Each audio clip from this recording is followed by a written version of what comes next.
In this video, I'm going to teach you guys how to divide polynomials using long division.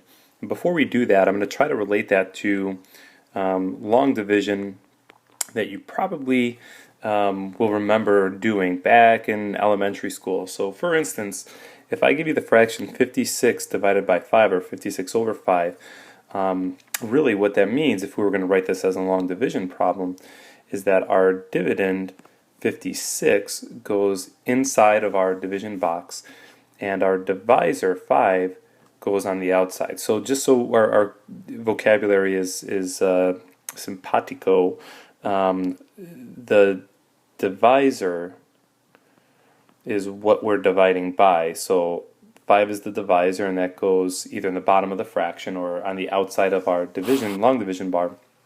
And what we're dividing is called the dividend. So our dividend is that 56, and it has to go inside of the division box. So just as a quick review of how to do that long division, you might remember you compare the first digit of your numbers and you divide them. And so 5 divided by 5 is 1, and what we would do is we would multiply 5 times the 1, and we'd write the solution or that product underneath there. Then we would subtract that off, and if you did it right, obviously these would cancel, giving you nothing, and then we would drop down the next number. So in this case we would have 6 as our next number we have to divide by our divisor 5. So now I'm dividing 6 by 5, and I know that goes in one full time. So another 1 goes at the top, and then I multiply that 1 times the 5 and get 5 underneath again, and now we subtract, and 6 minus 5 is 1. Now what we would try to do is divide this 1 by the 5, right? But we can't. 5 doesn't go into 1. So remember, once you got to that spot, this is called your remainder.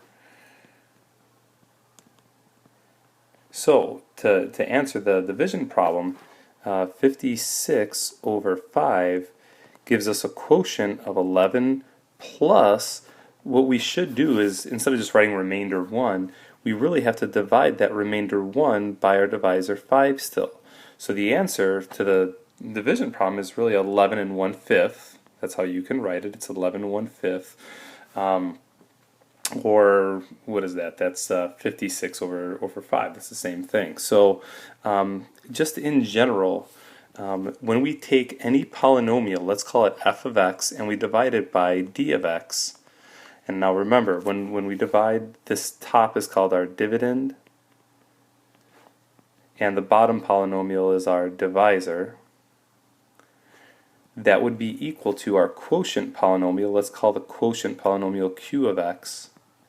So that would be our quotient plus, if there's a remainder, we would write the remainder, and that could also be a polynomial here. We'll call it r of x. That's our remainder. And then that has to be put over our divisor polynomial d of x. So really this parallels the problem we just did. This is our quotient polynomial was 11, and this is our remainder over our divisor here. So when you divide, you get a quotient plus remainder over divisor. Let's do a few examples.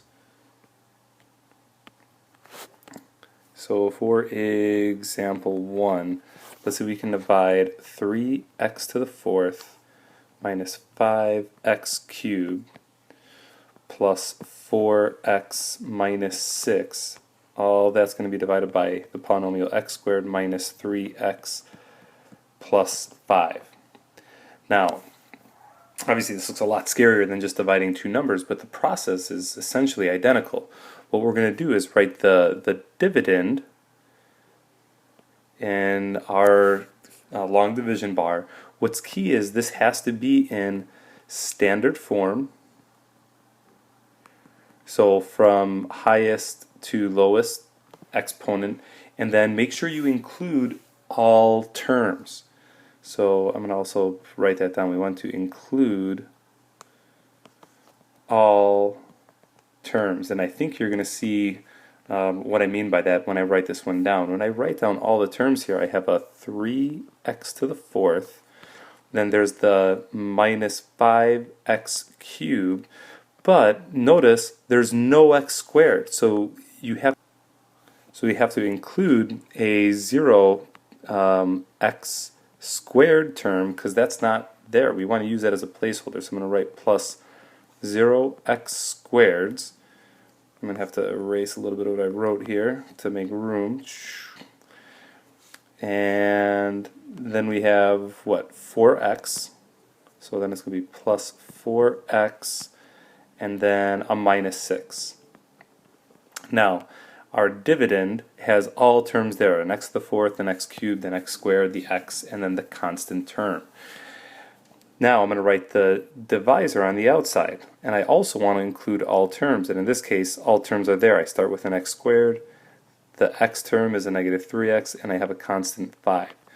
Now, what you need to focus on, because it looks a little overwhelming, you have to realize you really only want to look at the leading terms of your polynomial and divide that.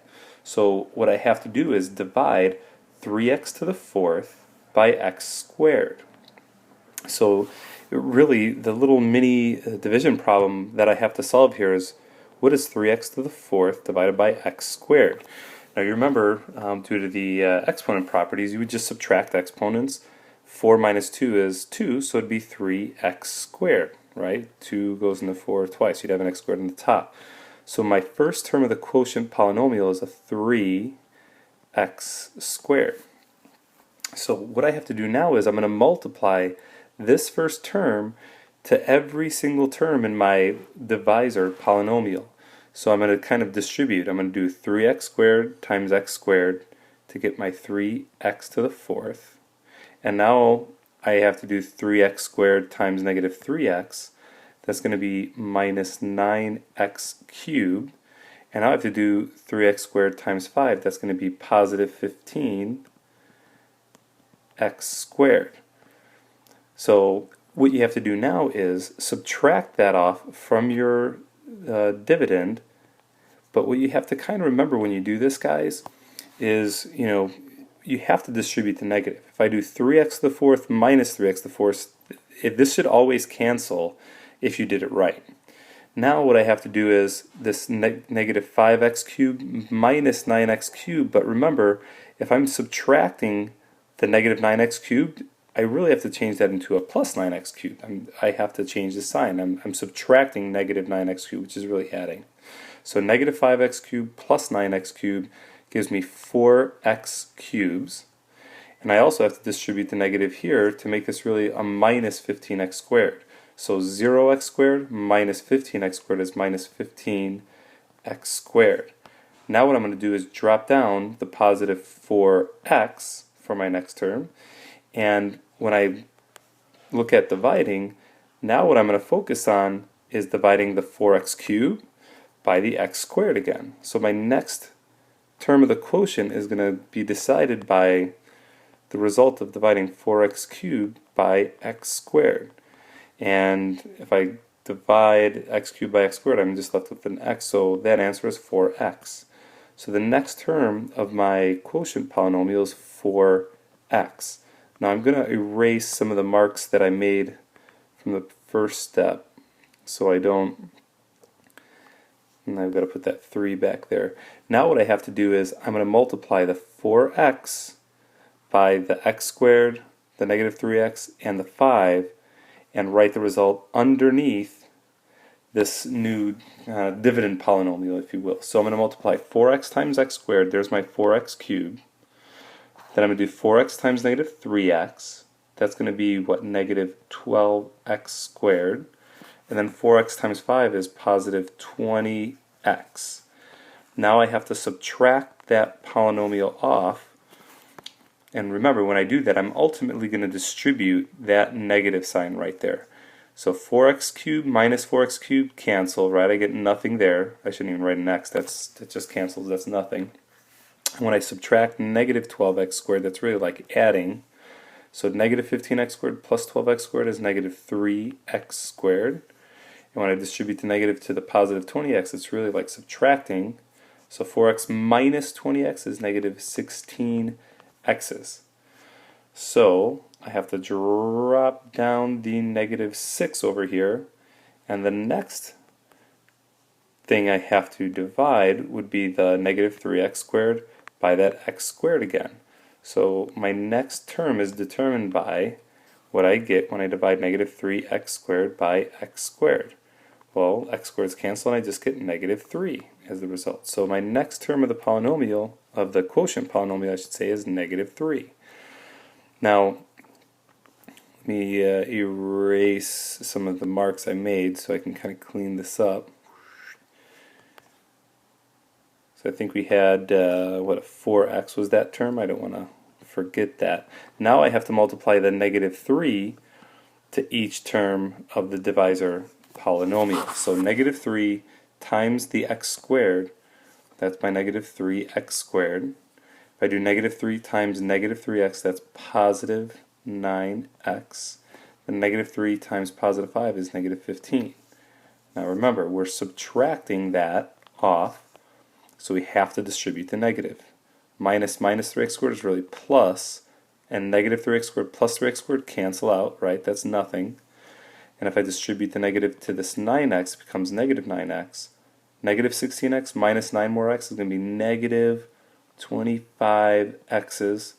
And then if I distribute the negative here, I get positive 15, and negative 6 plus 15 is positive 9. Now the process continues, but you'll notice if I try to divide negative 25x, let's see if I can do this. The next term should be negative 25x divided by x squared. But I can't divide x by x squared. I'd end up with a fraction. That would be negative 25 over x at best. X squared doesn't fit into negative 25x. The degree of this polynomial is not high enough. So this is actually, this expression right here is my remainder. And you want to get to your remainder because when you get to your remainder, you're done. Okay? So the final answer, the way I would write this is my quotient polynomial is 3x squared plus 4x minus 3. Then it's always plus whatever the remainder is, which is negative 25x plus 9, divided by your original divisor, which is x squared minus 3x, what was it, plus 5. So that's how you divide or do long division with polynomials. I'm going to do one more example with you, so hopefully kind of get you into the rhythm of how to do these types of problems. So for this example, I'm going to have you try to divide with me negative 7x plus x cubed plus 2 divided by x minus 2.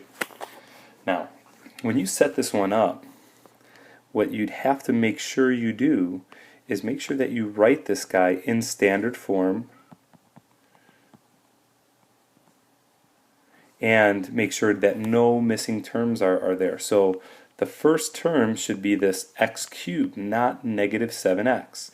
And you'll also notice there is no x squared term, so I'm going to use 0x squared as a placeholder.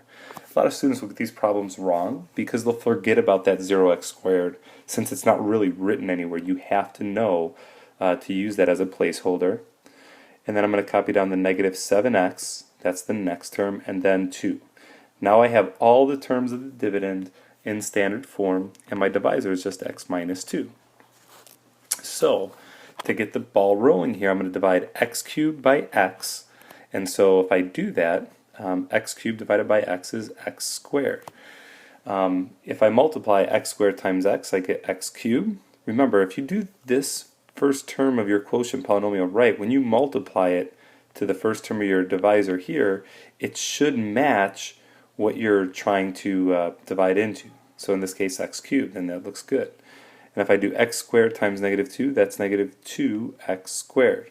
Remember, we're subtracting that off, so x cubed minus x cubed, they cancel. And then if I distribute the negative, this really becomes plus, right? 0x squared plus 2x squared is 2x squared. I'm going to copy down the negative 7x now. Now I'm going to divide negative 2x squared by just x. So if I do 2x squared divided by x, I think you'd see that that's just going to be 2x. So the next term is positive 2x. If I distribute 2x times x, I get 2x squared. If I do 2x times negative 2, that's negative 4x. Now I'm ready to subtract that polynomial off. So 2x squared minus 2x squared cancel. And if I distribute the negative, that becomes positive 4x, and negative 7x plus 4x is negative 3x. I'm going to copy down the positive 2. And now I have to divide negative 3x by x. And if I do that, the x's cancel and I just get negative 3. So my next term is negative 3. If I distribute negative 3 to x, I get my negative 3x. That's what I want. If I do negative 3 times negative 2, that's positive 6. Now I'm going to distribute the negative. And so when I do that, this really becomes plus 3x. And negative 3x plus 3x cancel. And if I distribute negative here, the positive 6 really becomes negative 6. And 2 minus 6 is negative 4. Now I can't divide negative 4 by x.